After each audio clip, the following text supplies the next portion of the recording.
So you'll see our Doge rocket here is kind of crooked. We want it to be straight along our grid so that it'll follow the motion path nicely. So let's reposition here. I'll start by rotating it, and you may get lucky and it may be exactly 45 degrees. So I'll type -45, and that's looking correct. I'm gonna hit spacebar to go into my other views, and from here I can just see the exact top, front, and side views. And I'm just hitting F in the viewport to focus around these. And that looks pretty perfect to me. But the last thing I want to do is I'm going to go into this front viewport here, but I'm going to bring this down so that it's level with the ground plane instead of floating above it. And I can eyeball it, or I can do it perfectly by moving my pivot to the very center of the object. So I'm going to click D and click and drag my pivot up, and to snap to these points I'm going to click and hold V. And my computer is running a little slow here, so I'm going to turn off textures. So I'm holding V, and I'll snap my pivot to the very center here. So now my pivot is in the center of my object, so I'll go back to my move tool and I'll snap. I'll press and hold X to snap to the grid, so now the center is snapped there. And it looks like the wings are just below center, but I do want this spike at the tip to be the center, because that's where our motion path will be centered. So now that that has been done, I'm actually going to freeze transformations on this group, because I want these values to be 0, because I want this to be the original position.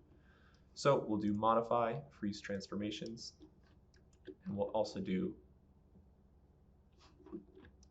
there we go. So now it'll rotate right around from this point. And so that's where we'll attach the motion path so that it follows pointing toward this tip. So I'll create my curve, CD curve tool.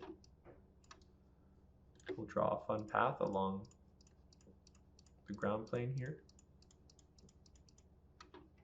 Hit enter to finish that. And now select both your master group and your curve. And let's go to the animation menu.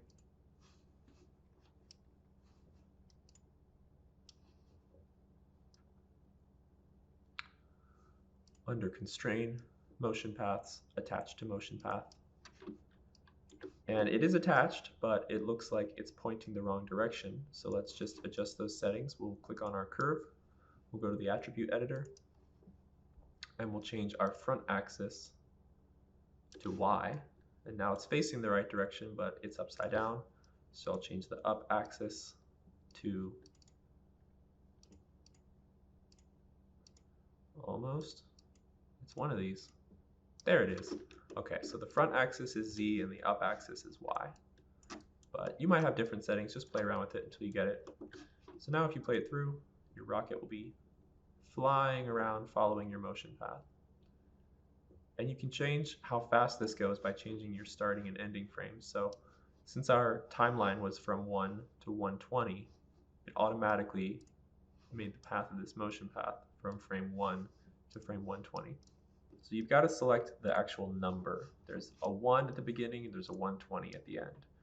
So click on that little number, and then in the second tab, the attribute editor, you can change your time. So I'll change this to 60.